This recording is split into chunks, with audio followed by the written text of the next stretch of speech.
understand that there is a different reality that they're just not in touch with.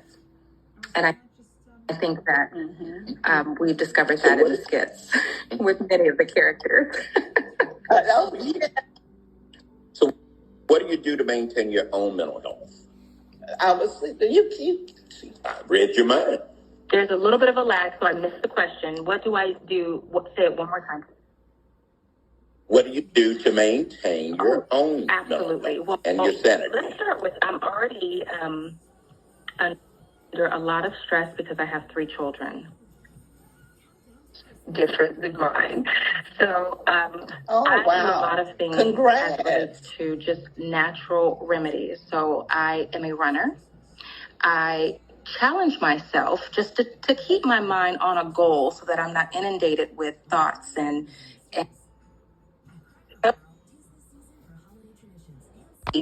I try to get energy through running. Although I know I'm not the slimmest, so I'm going to watch your comments and say, hey, you can't be running, lady, and you're 190 pounds. I know I am, and I say that all the time, but I'm also 5'9", with that said. But I love running. I take up a challenge in the different cities that I'm able to visit. I have many medals in the closet, in my personal closet, just to show that I started something and I finished it. So that really helps keep my mind at bay.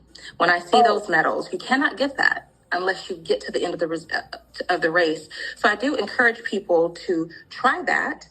It's great for your health overall, but it's also great for your mental health because there's a corresponding discipline.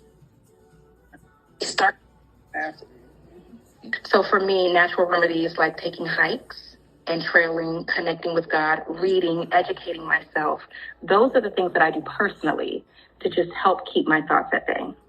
Having conversations with you all, these things are what helps me stay focused. That's very close to what I do to stay healthy. I am a therapeutic steak eater. Therapeutic steak eater. I eat steak therapeutically. I love that term. Yeah, I eat steak therapeutically. Yes. And that's the truth, Tasha. Yes. After he finished lecture, he'll say, and he worked hard at it. I need a big, not only a steak, a big juicy steak. Yes. Therapeutic steak consumption is underestimated. I think is necessary. I think it's necessary because I too am that. Now I've never termed it in that way, but I think starting today, I'm on that boat. I enjoy your endorsement. It's important. Yes, it's important. Food is always. Natasha, I have another question. Yes. How much of your character crosses over into Thank you you for asking that question. So I think that a lot of times people assumed that that is my natural personality because my voice doesn't change. Mm-hmm. So when people hear me in person, I don't think that I ever realized that my voice was unique. So now that I'm on a platform with millions of viewers, if I'm in Walgreens or if I'm at the gas station or at Longhorns with Dr. Edwards eating a steak, people can hear me talking. I sometimes I see now people lifting up because they're like, I know that voice. So the voice gets the attention. Like, I think, are you the lady from Country Wayne? But when people meet me in person, they're like, oh my gosh, you're nothing like that. I think the beauty of that character and what was so profound for me is, I'll tell you all a really quick story. Mike and I were filming on a side of town, and we were using an Airbnb for the set that day. And the owner of that Airbnb was there, and he was cleaning because he knew some of the cast were going to show up there today. And of course, he just wanted to say hi or say hello. So I walk in, and he's like cleaning, and then he pauses.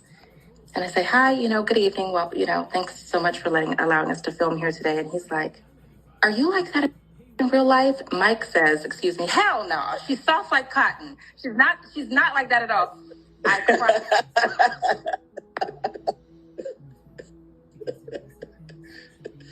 I am an avid track and field runner. And when when I do watch track and field, I know the grit and determination that it takes just coming down my face when they have won, and that feeling of just that champion feeling, like of all the top athletes in the world, you made it across the finish line first, second, or third. I'm an advocate of just start and finish, but I know what it takes to be number one.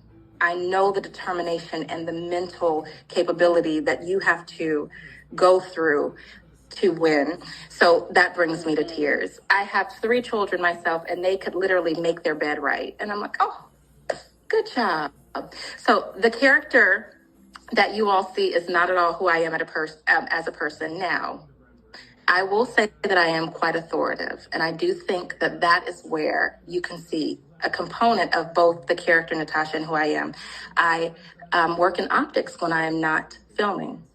So, of course, my job is to help the world see better. And I personally believe in getting things right the first time. So if you're coming into an optical shop and I have associates that are there and I have trained them to give you the best level of service and to, of course, make sure that they have asked those lifestyle questions so that we can get your vision, whether it's 1 pair of glasses or 2 or whatever the case might be, I want that done right. So I'm listening and I'm making sure that you're asking the right questions so that that customer leaves satisfied, because I know that we're selling a device that's life-changing for them. People just assume it's glasses, but without them, people can't see.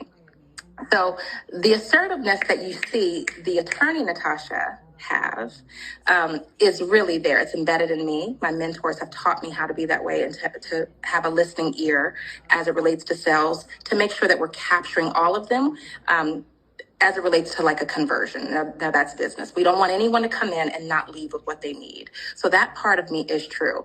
But I do convey the message because I am an advocate of mental health in a way to where people don't feel down. Maybe it's my job to help you understand that this may not be the best setting for you. It's a perception that people have. When I fire people in real life, people are like, oh my gosh, you're so mean.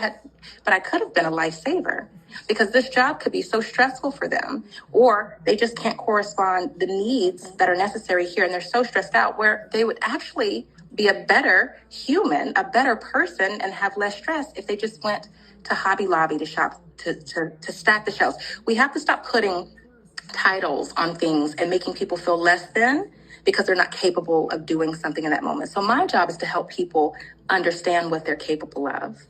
And that assertion comes from because people don't want to believe it. That's what I've discovered being in business management for over 20 years. People don't want to believe that what you're saying about them could be true. But my job is to project that message in a way where they can understand that you might be more suitable somewhere else. You might be happier somewhere else. This doesn't necessarily have to be a negative, although it may come across negative because it's not necessarily a encouragement.